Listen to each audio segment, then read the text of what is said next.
Graça e paz, meus irmãos, boa noite a todos. Uma excelente noite de quinta-feira a você e a toda a sua família. Que possamos ser edificados nessa noite pela palavra de Deus. E então esteja atento aí, esteja conectado comigo aí nos próximos 30 minutos. E com toda certeza Deus vai falar ao seu coração e também ao meu coração.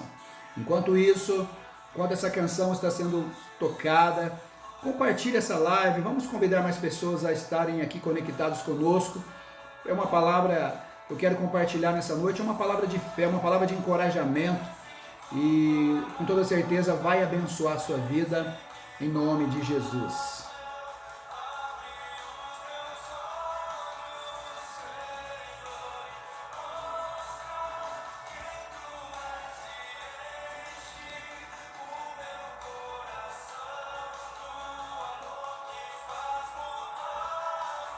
Sim, Senhor.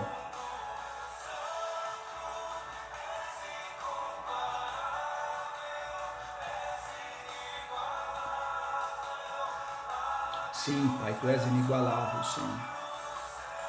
Que os nossos olhos sejam abertos, Senhor, em todo o tempo, Pai. Que possamos ouvir a Tua voz, que possamos ter a revelação de quem Tu és, que possamos ter a revelação de quem nós somos em Ti, Senhor, pela Sua palavra, pelo Teu Espírito Santo. Queremos edificar a nossa casa sobre os Seus fundamentos, edificar a nossa família, Senhor, nosso casamento. Queremos edificar tudo em nós, Pai, pelos Teus fundamentos corretos, ó Pai. Nos reposiciona, Pai, nos alinha com o Teu coração. Esse é o desejo, Pai, do nosso coração, Pai. Sim, Senhor.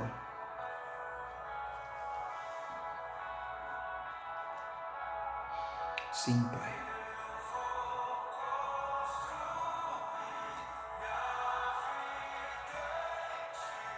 Tu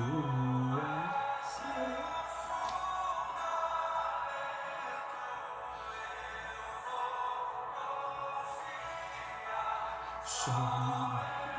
Sim, Deus, sim.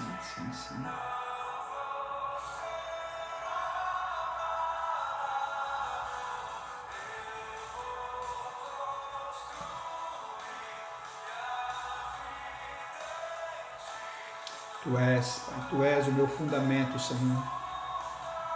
Tu és torre forte, Tu és a rocha da minha salvação, Senhor.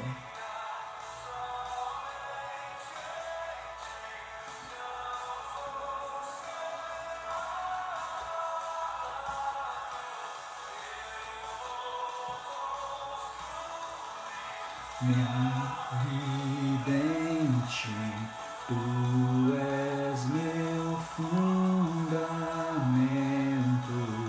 eu vou confiar somente em Ti, não vou ser abalado. És incomparável, és inigualável, abre os meus olhos, Senhor, mostra quem Tu és e enche o meu coração do amor que faz mudar o mundo.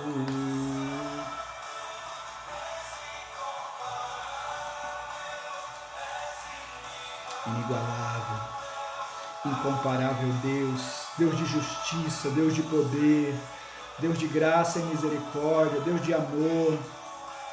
Ah, Senhor, não há Deus além de Ti, Pai.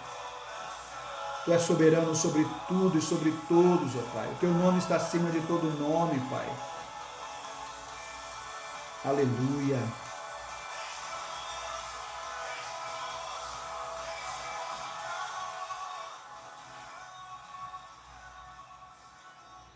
Aleluia. Louvado seja o nome do Senhor, Pai. Fala conosco nessa noite pela Sua palavra, Senhor. Estamos aqui com o coração desejoso por mais do Senhor. Temos fome, temos sede da Sua palavra, temos sede das Suas verdades, dos Seus fundamentos. Constrói em nós, Pai, as realidades do Senhor, as realidades do céu, Pai. Em nome do Senhor Jesus. Aleluia. Glória a Deus, meus irmãos. Boa noite àqueles que ainda não cumprimentei. Eu quero trazer uma palavra ao seu coração e também ao meu coração nesta noite. E o tema é a posição da igreja em meio ao caos. A posição da igreja em meio ao caos, podemos dizer a posição da família em meio ao caos, a posição, do cristão em meio ao caos. E quando eu falo igreja, a posição da igreja, eu e você somos igreja do Senhor. Aquele que crê em Jesus Cristo recebe da parte de Deus um cajado de autoridade, né? Nós somos parte da igreja de Jesus, nós somos membros do corpo de Cristo na terra, então há sobre nós uma unção poderosa para mudar cenários. Eu quero falar um pouco disso nessa noite, a respeito da posição correta em meio ao caos. Amém, meus irmãos? A palavra de Deus, a palavra que eu quero compartilhar aqui com os irmãos, está no livro de Atos dos Apóstolos, capítulo 12. Deixa eu só melhorar a luz aqui um segundinho. Atos capítulo 12, nós vamos ler alguns versículos aqui. Diz assim a palavra do Senhor: nessa ocasião, o rei Herodes prendeu alguns que pertenciam à igreja, com a intenção de maltratá-los, e mandou matar à espada Tiago, irmão de João. Vendo que isso agradava aos judeus, prosseguiu prendendo também Pedro durante a festa dos pães sem fermento. Tendo-o prendido, lançou-o no cárcere, entregando-o para ser guardado por 4 escoltas, de 4 soldados cada uma. Herodes pretendia submetê-lo ao julgamento público depois da Páscoa. Pedro, então, ficou detido na prisão, mas a igreja orava intensamente a Deus por ele.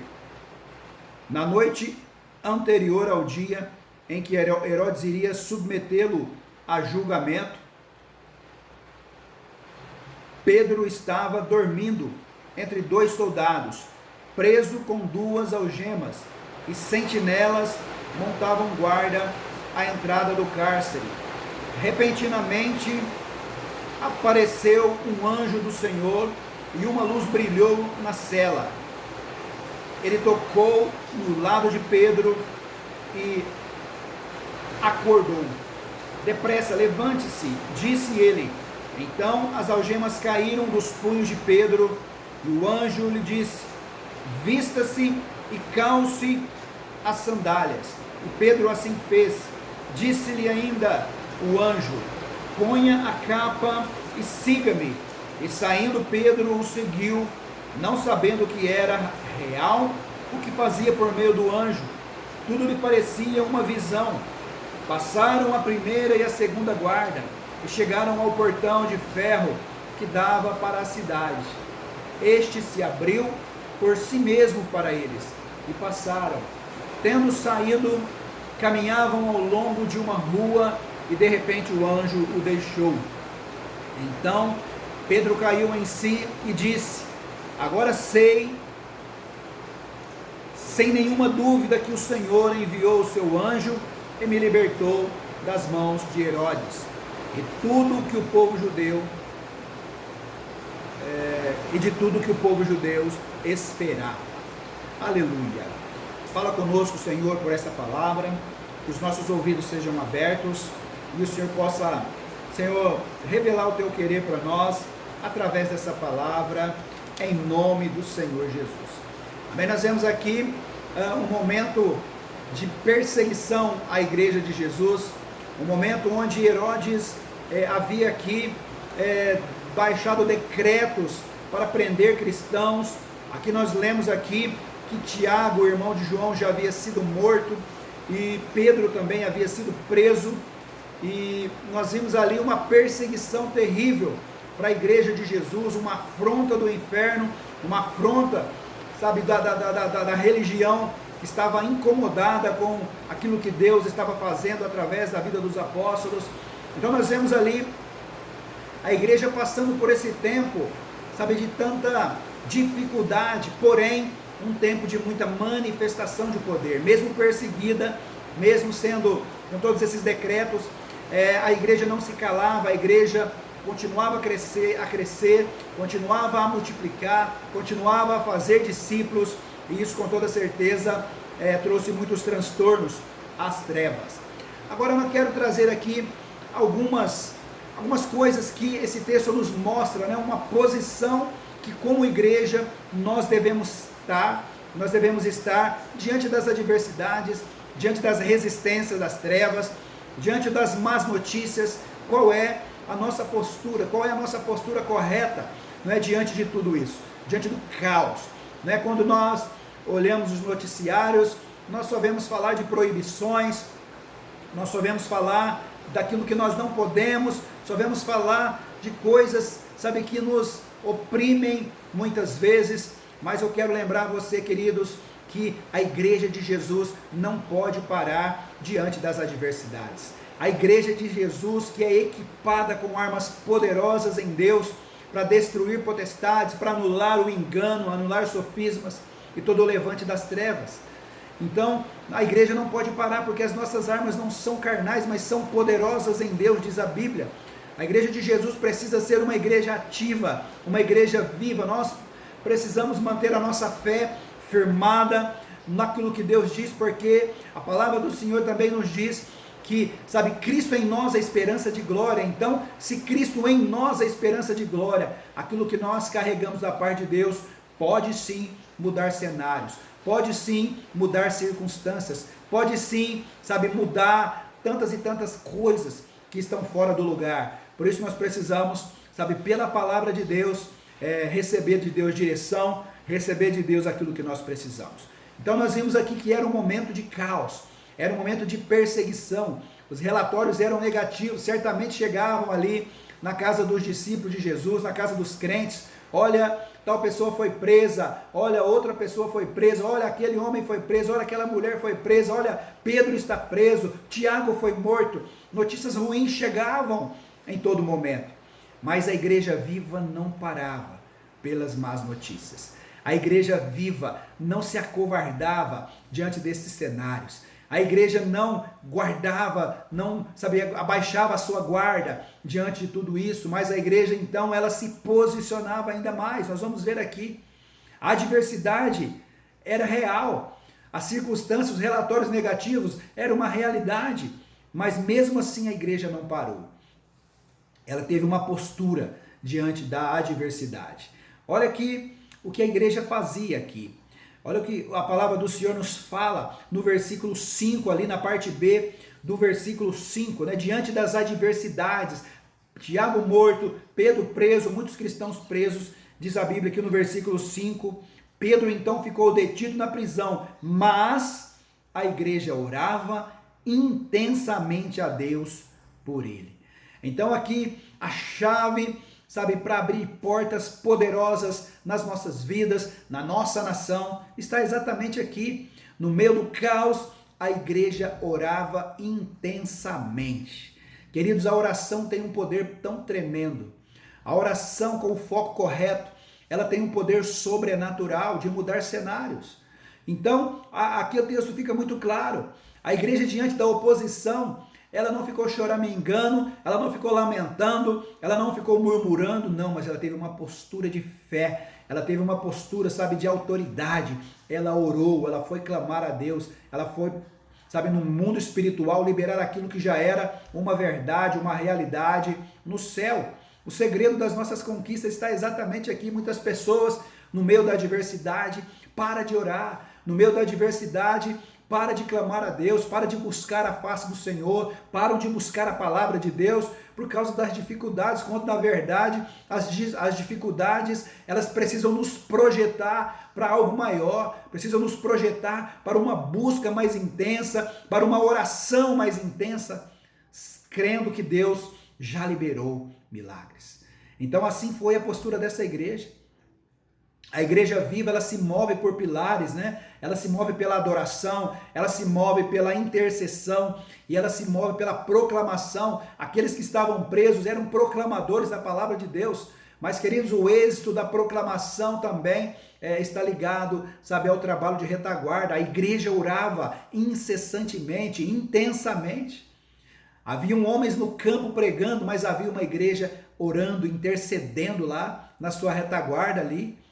Sabe, então isso é muito importante. De repente nós estamos diante de cenários difíceis na nossa casa, cenário de enfermidade, cenário de rebeldia dos filhos, muitos cenários controversos, cenários de crises conjugais. Qual que é a nossa postura diante de tudo isso? Abandonar o barco, abandonar o marido, a esposa, deixar os filhos se perderem? Não, a nossa postura é lutar com a arma correta, não é? Uma postura de oração, oração intensa, diz aqui. Eles oraram intensamente diante da adversidade.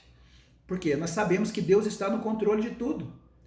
Orar intensamente não é gritar alto para Deus, não é fazer aquela oração gritante, né, nos ouvidos de Deus, ficar ali enchendo os ouvidos de Deus, gritando no ouvido de Deus, não. A oração intensa é aquela que sabe quem é o seu Deus. Eu oro porque eu sei que o meu Deus está no controle. Eu oro de acordo com a palavra de Deus. Senhor, eu creio que o Senhor está no controle. Eu creio que o Senhor já proveu o milagre. Eu creio, Senhor, que as tuas promessas são verdadeiras para a minha vida. Eu creio que aquilo que eu estou vendo é tão pequeno diante daquilo que o Senhor é, diante do seu poder. Sabe, é uma oração que eleva a nossa fé, é uma elevação que nos projeta, sabe, como vencedores e não como desistentes, não como alguém desistido, como alguém fraco na fé. Não é uma oração do coitadinho, não, mas é uma oração, sabe, que nos faz descansar à sombra do Todo-Poderoso. Então, assim, essa igreja orava intensamente a Pedro, declarando a palavra de Deus certamente, né, sobre a vida de Pedro, sobre a vida da igreja. Deus está no controle de tudo, meus irmãos. Mesmo que não pareça, mesmo que nós muitas vezes achamos que as coisas estão fora de controle, Deus está trabalhando. A gente vê cenários de tantas restrições, né, no tempo que nós vivemos, nesses dias específicos. Tantas restrições, mas na realidade, queridos, nós, por mais que nós estamos privados de tantas coisas, nós ainda podemos todas as coisas naquele que nos fortalece. Mesmo que nós não podemos circular livremente, mesmo que nós não podemos cultuar a Deus livremente, né? Um ajuntamento santo de pessoas, podendo abraçar, podendo cumprimentar, mesmo que nós não podemos fazer isso ainda, mas nós continuamos podendo todas as coisas naquele que nos fortalece. Isso precisa estar dentro de nós, uma postura correta diante da adversidade. Agora vamos ver aqui a resposta da oração intensa, no versículo 7. Olha o que diz aqui no versículo 7. Repentinamente apareceu um anjo do Senhor e uma luz brilhou na cela e tocou ao lado de Pedro. Olha que tremendo isso. A oração era lá na casa de Maria. Alguns cristãos ali, vários cristãos ali orando, reunidos em oração. A oração era numa outra geografia, mas o milagre foi lá na cela, onde estava Pedro preso, onde estavam as algemas, onde Pedro estava algemado. O milagre não tem distância geográfica. Por isso, se você imagina que a pessoa qual que é o alvo da sua oração está distante, está de repente numa outra cidade, em outro lugar, queridos, não importa. Não há distância, não há limites para o alcance das nossas orações. Se nós oramos intensamente, a resposta, o milagre de Deus, a qualquer momento ele virá. Diz o texto, uma luz brilhou. Queridos, eu quero profetizar que a luz vai brilhar na vida dos seus filhos, a luz vai brilhar nas suas finanças, a luz vai brilhar no seu casamento, a luz vai brilhar nos hospitais, nas enfermarias, nas UTIs, trazendo milagre, trazendo resposta de oração, confirmando a palavra de Deus na vida de tantas pessoas, como foi aqui na vida de Pedro. Houve intercessão, houve a oração intensa e houve também um liberar de milagres do céu. Pedro saiu de uma forma milagrosa de dentro da cela. Não é? As suas algemas saíram sozinho, não é? Caíram dos seus braços, dos seus pés. Pedro passou, no meio dos soldados sem ser visto, passou no meio das guardas sem ser visto, o portão abriu sem que alguém abrisse. Quantas coisas Deus não pode fazer? Queridos, quando a igreja tem uma postura correta, quando nós temos uma postura correta, nós vemos diante desse cenário de caos, nós vemos muitas pessoas, talvez saírem da sua postura de guerreiros, da sua postura de fé, usarem de repente a boca para amaldiçoar o governante, para amaldiçoar o X ou o Y. Nós não concordamos com muitas coisas, é fato, sim, mas Deus continua no controle. Nosso papel não é fazer militância, o nosso papel não é nada disso, o nosso papel é ter uma postura de igreja, que é orar, que é clamar a Deus. Deus, o Senhor pode mudar. A palavra fala que até o coração do rei, Deus inclina. Então, por que Deus não vai inclinar o coração, seja de um governante, seja de um governador, de um prefeito, de um presidente? Lógico, Deus vai inclinar o coração quando nós, como igreja, entendemos o nosso papel de intercessores, o nosso papel, sabe, de orar a Deus, sabe, de clamar a Deus. Então não adianta nós lutarmos, a nossa luta não é contra sangue, contra carne, não é contra pessoas, mas é contra principados. A nossa oração, o alvo da nossa oração é quebrar o céu de bronze, é fazer com que demônios saiam da frente, para que demônios saiam das posições que estão ocupando, para que os milagres do Senhor aconteçam. Aqui no Brasil, na nossa nação, nas nossas casas, esse é o nosso papel. A nossa oração precisa ser assim, uma oração intensa, mas uma oração cheia de fé, não é uma oração de blá blá blá, de murmuração no ouvido de Deus, não, mas uma oração fervorosa, é uma oração poderosa, é uma oração, sabe, regada de fé pela palavra de Deus. Amém? Então a resposta vem quando nós oramos, temos uma postura assim. A luz brilhou. E por último aqui, o testemunho vem no versículo 11. Olha que lindo, que testemunho construiu na vida de Pedro e também na vida dos demais, da igreja de Jesus, diante de tudo que aconteceu. O versículo 11 diz assim: então Pedro caiu em si e disse: agora sei sem nenhuma dúvida que o Senhor enviou o seu anjo e me libertou das mãos de Herodes e de tudo que o povo judeu esperava. Olha só, queridos, aquela adversidade produziu uma oportunidade para Pedro experimentar aquilo que ele ainda não havia experimentado. De forma milagrosamente ele saiu daquela cadeia, daquela prisão. E eu quero profetizar que de forma milagrosamente a sua vida vai mudar. De forma milagrosamente essa pandemia vai cessar. De forma milagrosa o seu casamento será restaurado. De forma milagrosa as situações irão mudar. Nós veremos a glória de Deus no meio de tudo isso. Nós poderemos dizer que verdadeiramente Deus enviou socorro ao Brasil. Deus enviou socorro à sua casa. Verdadeiramente Deus enviou socorro sobre a sua saúde. Em nome de Jesus eu quero profetizar isso na sua vida. Uma palavra de fé, uma palavra de encorajamento, que certamente é uma verdade para mim, uma verdade para você. Amém, meus irmãos? Eu quero deixar essa rápida reflexão ao seu coração, para que, sabe, a palavra de Deus, não importa o caos, não importa os cenários contrários, se nós tivermos uma postura correta, se nós tivermos uma vida correta, sabe, diante de Deus, uma ação correta diante de Deus, uma ação em fé, uma postura diante da adversidade, a resposta virá e vai construir um testemunho para nós e para as futuras gerações, em nome de Jesus. Amém? Eu quero orar agora por você, pela sua vida. Querido Deus e Pai, eu quero te louvar pela sua palavra, quero te agradecer pela sua bondade, fidelidade e misericórdia. Quero pedir que cada um dos meus irmãos aqui sejam visitados, ó Pai, com milagres. Pai, que portas sejam abertas na vida financeira. Pai, que eles que encontram nos leitos de hospitais, nas UTIs, sejam visitados com cura, meu Pai. Em nome do Senhor Jesus, Pai. Vai cessar, ó Pai, o avanço dessa pandemia, que tudo possa, Senhor, ouvir a Tua voz, em nome de Jesus, Pai, experimentar os Seus milagres, Pai. Em nome do Senhor Jesus eu quero orar, declarar a Tua bênção sobre a vida dos meus irmãos, sobre a família de cada um, em nome do Senhor Jesus. Amém, amém. Glória a Deus, meus irmãos. E fique ligado aí nas redes sociais, nós temos colocado aí como será a movimentação da igreja no final de semana, né? Teremos os cultos online ou presencial. Fique ligado aí que teremos em breve notícias aí atualizadas para nós. Amém? Que Deus abençoe a sua vida, que Deus abençoe a sua casa, a sua família. E lembrando que todas as manhãs temos tido as lives, né? O Café com os Apóstolos. E na sexta-feira à noite, né? Amanhã à noite terá à noite também o trabalho, a live das mulheres. E serão tempos preciosos, né? Sábado pela manhã, o Café com Pastores também às 10 horas da manhã. Fique ligadinho aí. E você que precisa, de repente, chegar lá na igreja, entregar seu dízimo, sua oferta, sua primícia. A igreja está aberta todos os dias, de segunda a sexta, das 8h30 até as 11h30 da manhã. E a parte da tarde, das 14 às 18 horas, o Levi estará lá. Também, amém? Deus abençoe a sua vida, em nome de Jesus. Um excelente final de semana.